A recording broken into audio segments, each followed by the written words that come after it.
Opa, e beleza? Pessoal, todo mundo sabe aqui que eu já fiz. Eu já recomendei 3 vezes anti-herói. Heróis eu ainda não tinha recomendado, né? Vocês devem estar achando que eu nem gosto de heróis. Mas na verdade não, eu gosto também. Só que acontece, tem muito manhwa ainda que eu não recomendei. Eu já vi muito Murin. Muito Murin.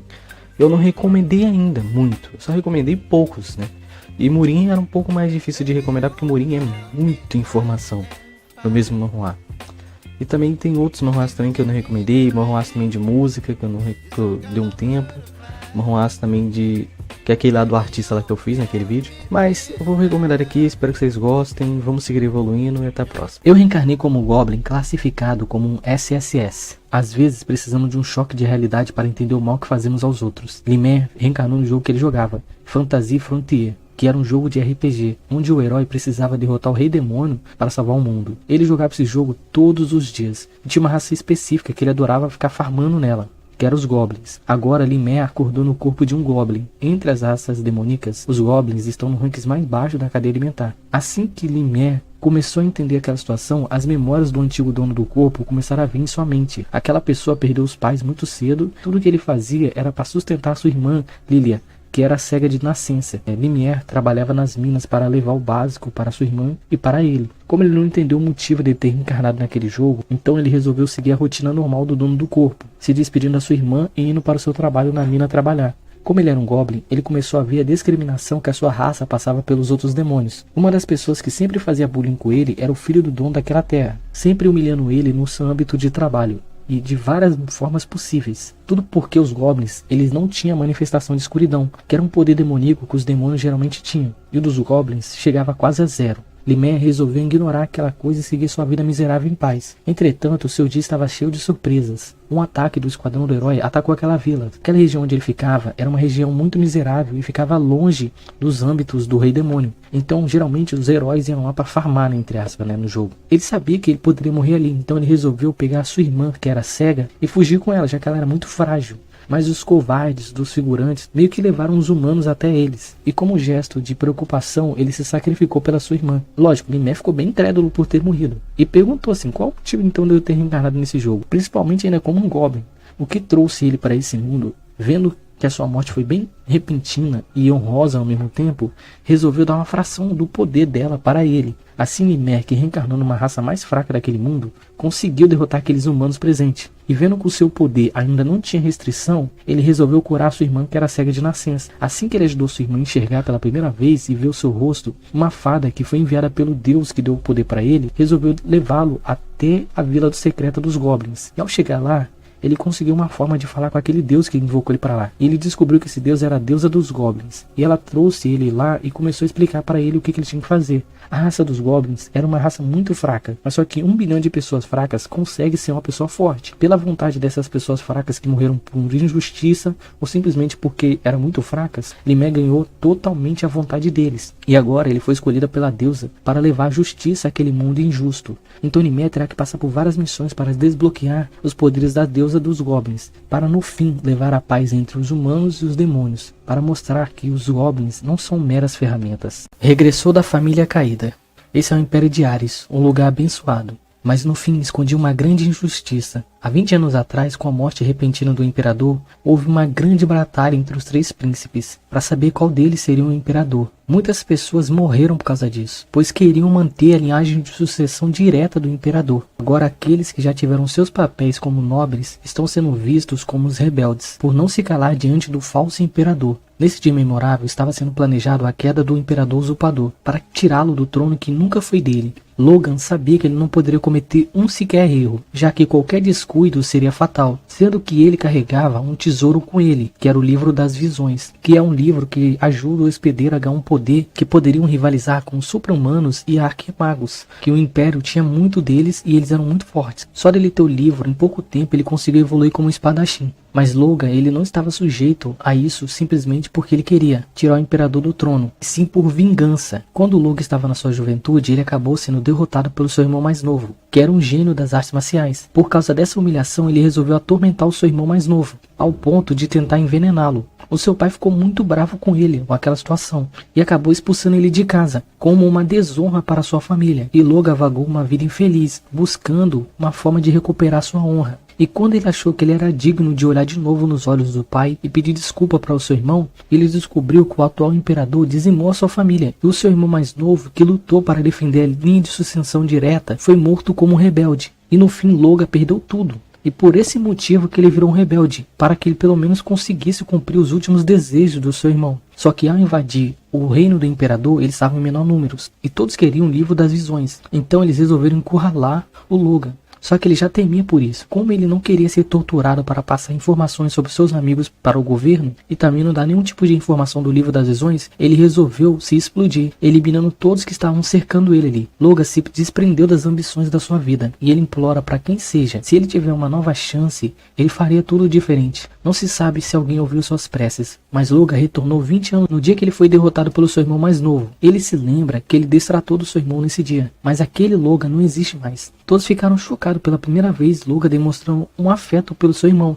Só que Loga sabia que esse eu dele é muito fraco, ele precisa evoluir para poder conseguir salvar sua família e seu povo também. Então ele resolveu pedir para o seu pai uma chance de treinar em isolamento, já que daqui a um ano seu condado terá uma grande baixa de homens, por causa de uma guerra de território, e seu pai irá morrer junto. E daqui a 10 anos vai começar a grande guerra de sucessão, que durará mais ou menos 20 anos. Muitas pessoas irão morrer, inclusive seu povo, e junto com seu irmão, que virará cinzas no final. E ele não quer viver esse mesmo futuro. E ele fará de tudo nessa vez para recuperar sua honra e não passar por esse futuro trivial que irá acontecer com ele. De volta dos mortos para construir a guilda mais forte de todos os tempos. Era para ser mais um dia normal, mas alguém queria ouvir o grito dos horrores dos humanos. Através de uma fenda, criaturas jamais vistas surgiram. Mal as pessoas tinham tempo para descansar. Mais dessas bestas começaram a surgir. Tudo o que restava era esperar uma morte lenta e dolorosa. Talvez alguém teve pena da gente. Como esse era um evento não natural, alguns seres humanos despertaram poderes e conseguiram lutar contra essas bestas. Aqueles que tinham poderes começaram a se juntar e montaram guildas para lutar contra essas hortas de monstros. Suiei, do seu estado, ele era o único que tinha capacidade de rank S. Um mago capaz de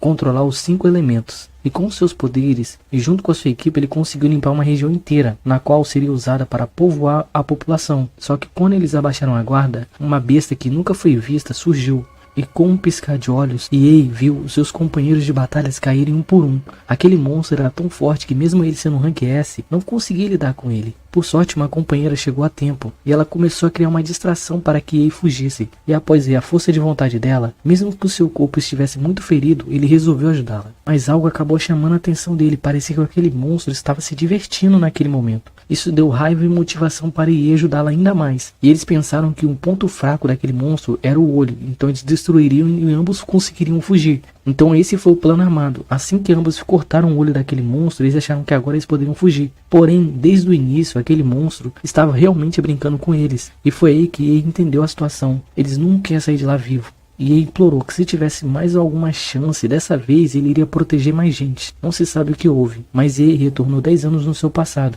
no dia que a sua escola foi invadida por um monstro. E ele se lembra que muitas pessoas iriam morrer nesse dia. E tudo que ele fez naquela época foi correr feito um covarde, mas ele ainda estava muito fraco para enfrentar aquele monstro. Mesmo ele sabendo que ele agora poderia usar seus poderes, já que ele não precisa passar por aqueles eventos, ele ainda precisava evoluir suas habilidades. E as habilidades que ele tinha naquele momento era de nível 1. Existia 3 tipos de nível de habilidade, e a dele ainda estava nível 1, bem no início. E ele sabia que precisava evoluir para ficar mais forte. E quando ele iria fugir, ele viu seus professores enfrentar aquele monstro. No seu passado ruim, as pessoas mentiram dizendo que aqueles 2 professores, que eram os mais cruéis, fugiram, deixando os alunos para morrer. E por causa que eles sentiam muita vergonha, eles não voltaram mais para a escola. Mas agora, Ei sabe da verdade, aqueles professores não fugiram. Eles morreram como heróis, salvando os alunos. E vendo isso, deu forças para que Ei pudesse enfrentar aquele monstro. E depois de uma grande luta, ele finalmente venceu aquela besta. E Ei sabe que aquilo ali foi só o início. Era como se fosse um aviso para os humanos, já que daqui a um mês haverá múltiplas hortas de monstros invadindo. E ele sabe que ele precisa ganhar forças,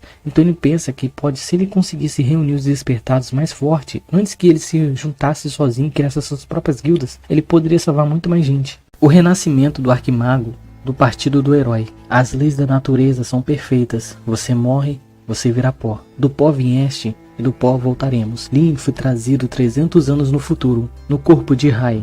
Lin foi o herói que lutou na grande encruzilhada, contra o rei demônio. Ele não conseguiu terminar sua jornada, já que ele foi o primeiro herói a morrer. Aquele luar era tão confuso que mesmo ele estando 300 anos no futuro, Lin ainda conseguiu ouvir as risadas de Esther, sentiu o cheiro de álcool vindo de Kies e a fumaça de cigarro que vinha de Fried. Lin não conseguia entender o porquê ele retornou no tempo. Será que esse foi o karma, já que ele foi o primeiro a morrer e não pôde ver o fim daquela guerra? E agora ele vai ter que desfrutar dos ganhos sozinho. Depois de ler algumas histórias vindo dos seus tempos como herói, Lin se lembra de 2 promessas que ele fez para quando aquela guerra finalmente terminasse. A primeira promessa seria que ele conseguiria chegar pelo menos ao nível 6 de mago.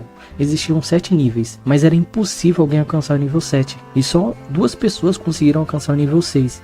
Imagina o nível 7. Nem mesmo no seu auge Lin conseguiu passar do 5. Talvez se ele não tivesse morrido muito cedo, ele conseguiria. E a segunda promessa era conseguir uma família e ser feliz. Lin tentou organizar suas tarefas, tudo nesses 20 dias que ele acabou acordando nesse corpo estranho. Sua vida antiga ele era um órfão. E nessa vida ele tem uma família. E sua família era uma das 5 mais fortes do Império. Os seus amigos, para honrar ele, falou muito bem dele para todo o Império. O Império, com grande, profunda gratidão, construiu várias escolas de magia em seu nome. Lin pensa que vai utilizar essa oportunidade para o seu bem, para realizar os seus sonhos. Mesmo que ele tenha que se arriscar, ele vai tentar dessa vez. Esse corpo que ele reencarnou era da família Ludwig. Mesmo sendo uma família muito forte, esse corpo não tinha aptidão para magia. Mesmo que esse corpo não aceitasse magia por conta própria, a rainha sabe como forçar o corpo a utilizar magia. Fazendo suas pesquisas para ativar a magia daquele corpo, ele descobriu um buff que a sua família tem. Quando ele estava no seu tempo como herói, tinha um mago que sempre desafiava ele. Mesmo Lia sendo bem mais forte que Bel e sempre derrotando ele, Bel sempre levantava mais forte, porque ele tinha aqueles olhos, que era uma habilidade que era obtida através da linhagem. Nem Lia, sendo muito poderoso, ele tinha essa habilidade. E agora ele está na família que era descendente de Bel, então ele poderia ter essa habilidade de olhos, que é uma habilidade que ele poderia calcular magia. Então ele saberia quando ia ser lançado, ele saberia como lançar, ele saberia tudo sobre a magia. E agora nós temos que ver o futuro de Liam, quer dizer, Ryan, pelos seus olhos, para saber se ele vai conseguir realizar os seus desejos e se realmente esses desejos serão um verdadeiro motivo dele ter retornado 300 anos no futuro. Reforma do nobre cavaleiro. Era uma vez um homem que carregava muitas mágoas em seu olhar, que vagou até uma vila onde ninguém o conhecia para descontar suas mágoas. As pessoas daquela vila transformaram ele numa atração, já que ele era um homem que sempre ficava balançando uma espada. As crianças começaram a imitá-lo. Isso acabou levando à curiosidade de um aldeão. 5 anos se passaram e aquele homem não largou a espada por 1 minuto. De dia e de noite ele sempre balançava a espada. Nem a neve, quando cobria seu corpo, fazia com que ele largasse aquela espada. O que motivava? De onde vem a sua vontade? 37 anos após aquele homem chegar naquela vila, a vila prosperou. As pessoas seguiram suas vidas. E os jovens, naquela época, agora são os avós dessa nova geração. Todos mudaram, menos aquele homem. Foi isso que o aldeão pensou. E após ir conferi-lo pessoalmente, ele pôde ver o esplendor da espada. Mesmo em sua morte, aquele homem não largou a espada por 1 minuto. Tudo que aquele aldeão pôde pensar era: o que esse homem passou para ter essa vontade de ferro? E isso era um sonho que todas as noites Irene tinha. Irene era o nobre da região do sul. As pessoas do seu condado não respeitavam ele, já que ele tinha uma meia-irmã que já era uma prodígio como maga. E ele ficava só no seu quarto, como um preguiçoso. Foi disso que eles criaram um apelido para ele, como o nobre preguiçoso. Após a morte da sua mãe, Irene caiu numa grande depressão. Só que aqueles sonhos todas as noites começaram a dar forças para que ele buscasse se levantar daquela cama. Irene até chocou o servo da família pedindo para segurar uma espada. E ao chegar no campo de treinamento dos Pereiras, que era da família dele, as pessoas até ficaram apostando para saber quantos dias ele iria desistir. Mas aquela força fez com que ele ignorasse todos e só focasse nele ali. Mesmo sem nenhuma técnica, ele manuseou aquela espada até o anoitecer, ao ponto de chegar na cama e só deitar e dormir, de tanta exaustão. No dia seguinte, aquela vontade em seu peito fez com que Irene, que nunca se alimentava muito bem, comesse certinho só para treinar muito mais. E um mago muito famoso do Império que veio levar sua irmã para a Torre Mágica, ele ficou maravilhado com a determinação de Irene. E ele pensava, como alguém preguiçoso tem tanta vontade? E os seus olhos não desviavam de Irene. E ele ficava maravilhado com aquela cena, ao ponto dos seus olhos não saírem de perto de Irene. Ele que foi buscar a irmã de Irene, ele ficou 10 dias vendo Irene treinar. se levantando e treinar, se levantando e treinar. Mesmo que todos achassem que Irene era um preguiçoso, ele viu a vontade de ferro de Irene. Assim ele foi falar correndo com o pai de Irene, para que ele levasse ele para a Academia Crono, lá onde os melhores espadachins são forjados. E o pai de Irene perguntou se ele queria ir para lá. Irene queria descobrir o motivo dele ter ganhado essa vontade. Então ele sabia que nessa academia talvez ele poderia conseguir suas respostas do porquê esse homem apareceu em seus sonhos e por que essa vontade de manusear uma espada vem em seu peito.